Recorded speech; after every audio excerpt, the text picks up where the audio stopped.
মানুষে টাকা দিয়ে আর গল্প শুনি আমাদের বাবা হয়ে গেল, সেটা বাড়াবাড়ি নয়। আর আমার প্রমাণ চাওয়াটা তোর কাছে বাড়াবাড়ি বলে মনে হচ্ছে? প্রমাণ যখন নেই তাহলে এ বাড়িতে বাবা হিসেবে থাকার অধিকারও নিশ্চয়ই আমার নেই। না বাবা, তুমি এ বাড়িতেই থাকবে। অবিরূপ, আমি প্রমাণ দিয়েই এ বাড়িতে থাকতে চাই। তো ঘুমরে ওটা কান্না মুখের ভেতর চাপা দিয়ে রেখেছি। তোমার গায়ের পোড়া দাগটা আমি দেখতে পাচ্ছি, কিন্তু আমার ভেতরের পোড়া দাগটা আমি তোমাদের দেখাতে পারছি না। অনেক রাত হয়েছে, শুয়ে পড়ো এবার। যা বলার আছে কাল সকালে বলো। কত রাত জেগে কাটিয়েছি, একটা রাত নাই বা ঘুমলাম। আমি সত্যিই তোমার কাছে চিরকৃতজ্ঞ। হঠাৎ কথা বলছো কেন? তুমি তো কষ্ট করে ছেলে মেয়েদের মানুষ করেছ, তাই বলছি।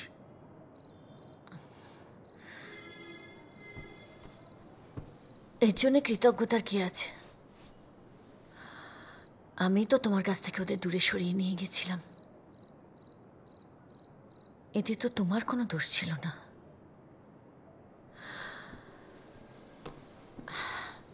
বরং আমারই তোমার কাছে চিরকৃতজ্ঞ থাকা উচিত। তোমার কাছ থেকে প্রাপ্য তাদের স্নেহ ভালোবাসা থেকে তাদের বঞ্চিত করেছিলাম, তোমাকে একা করে দিয়েছিলাম। তারপরেও তুমি আমাদের কত আপন করে নিলে।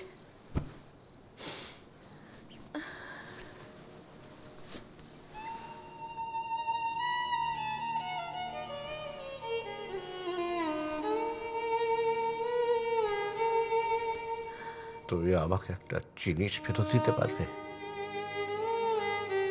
বলো বলো, তুমি সত্যি পারবে? পারবো। আবার আবার গা ছুঁয়ে বলো। আবার গা ছুঁয়ে বলতে হবে? পারবো। আমাকে আমাকে তুমি তাহলে শাস্তি দাও। তুমি আমাকে মারো, যেভাবে যেভাবে আমি তোমাকে শাস্তি দিয়েছি।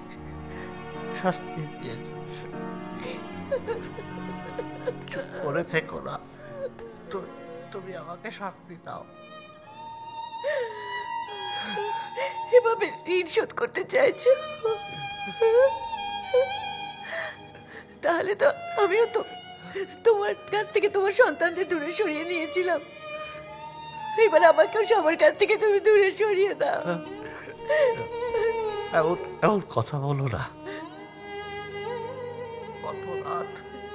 কত রাত সকাল হতে দেখেছি, কত ঘুমরে ওটা কান্না মুখের ভেতর চাপা দিয়ে রেখেছি। তোমার গায়ের পোড়া দাগটা আমি দেখতে পাচ্ছি, কিন্তু আমার ভেতরের পোড়া দাগটা আমি তোমাদের দেখাতে পারছি না।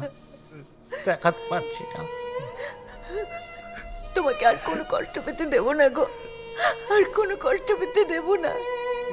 তোমার বুকের সব জ্বালা আমি আমার ভালোবাসা দিয়ে ভরিয়ে দেব।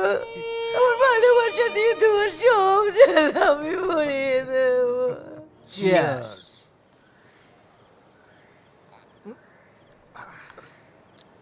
বুঝলি অতনু? বলো দাদা। একবার কলকাতায় আমি মনুমেন্ট দেখতে এসেছিলাম। মনুমেন্ট দেখতে এসে মনুমেন্টের উপরে চড়ে বসছিলাম। তাই? তারপর কি করলাম বলো তো? কি করলে? একদম উপর থেকে বোর্ড খেয়ে নিচে পড়লাম। উপর থেকে নিচে পড়লে? তারপর কলকাতার সবাই ভিড় জমালো আমায় দেখতে। পরের দিন খবরের কাগজে আমার ছবি বেরিয়ে গেল। দাদা, তুমি তো হিন্দি সিনেমার নায়কদের মতো দেখিয়ে দিলে। তা বটে। আচ্ছা দাদা, যেসব নিউজ পেপারে তোমার ছবি ছাপলো সেইগুলো নিশ্চয়ই তোমার কাছে আছে? তার মানে প্রমাণ চাইছো? আমার মুখের কথা বিশ্বাস করছো না? তার মানে তুমি বলতে চাইছো প্রমাণ ছাড়া কোনো কিছু বিশ্বাস করা ঠিক নয়? একদম ঠিক। তাহলে আমাদের শ্বশুর মশাই যে গল্পটা বললেন তারও নিশ্চয়ই কোনো প্রমাণ আছে।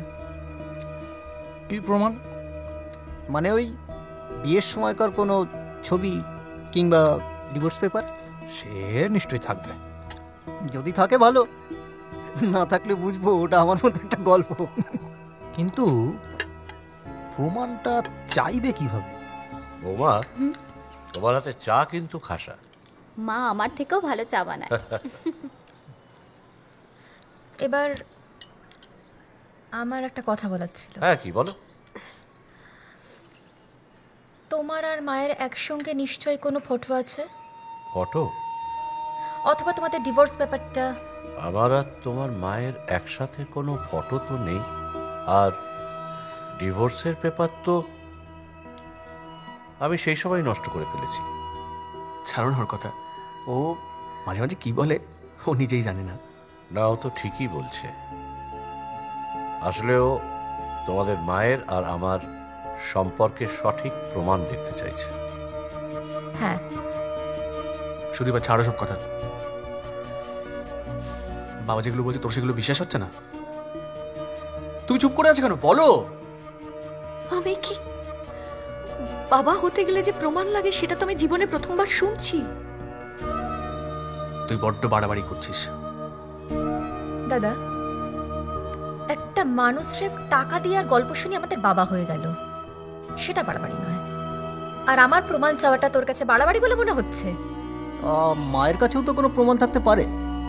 আমার কাছে কোথায় কি আছে আমার কিছুই মনে নেই। প্রমাণ যখন নেই, তাহলে এ বাড়িতে বাবা হিসেবে থাকার অধিকারও নিশ্চয়ই আমার নেই। না বাবা, তুমি এই বাড়িতেই থাকবে। অবিরূপ, আমি প্রমাণ দিয়েই এ বাড়িতে থাকতে চাই। কি হলো? কোথায় যাচ্ছ তুমি? আমি এ বাড়ি থেকে চলে যেতে চাই। দাঁড়াও 1 মিনিট। কোথাও যাবে না তুমি, তুমি কোথাও যাবে না। তোর প্রমাণ চাই না রে? হ্যাঁ মা। আমার মুখের কথা বিশ্বাস হচ্ছে না। আচ্ছা ঠিক আছে, তা তুই যদি তোর বাবাকে অস্বীকার করিস তাহলে মা হিসেবে নিশ্চয়ই আমাকে অস্বীকার করবি। মা, তুমি এসব কি আমি বলছো, মা? আমি ঠিক বলছি, ঠিকই বলছি আমি। তোমার বাবা যদি এ বাড়িতে না থাকেন তাহলে আমিও তোমার বাবার সাথে এই মুহূর্তে বাড়ি ছেড়ে মা প্লিজ, তুমি এগুলো শুধু এগুলো কি হচ্ছে? মা তুমি কেন এই বাড়ি ছেড়ে চলে যাবে? সুতাপা ঠিকই বলেছে সুলতা। তুমি কেন আমার জন্য এই বাড়ি ছেড়ে চলে যাবে? আমার চলে যাওয়াটা তোমার কাছে কষ্টের হতে পারে, কিন্তু ওদের কাছে নয়।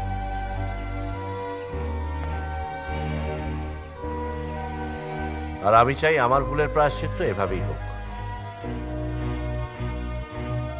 দাঁড়াও, কোথায় যাচ্ছ তুমি? সত্যি সত্যি চলে?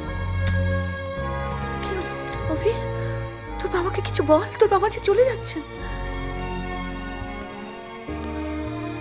ঠিক আছে, আমি আসছি।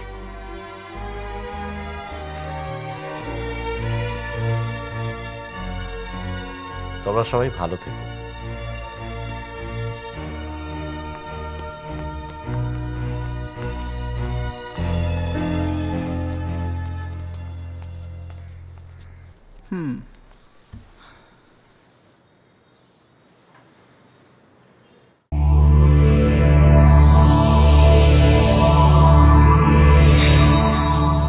এমন আরো অনেক ভিডিও দেখতে এই চ্যানেলটি সাবস্ক্রাইব করে নিন এবং পাশের বেল আইকনটি প্রেস করে দিন।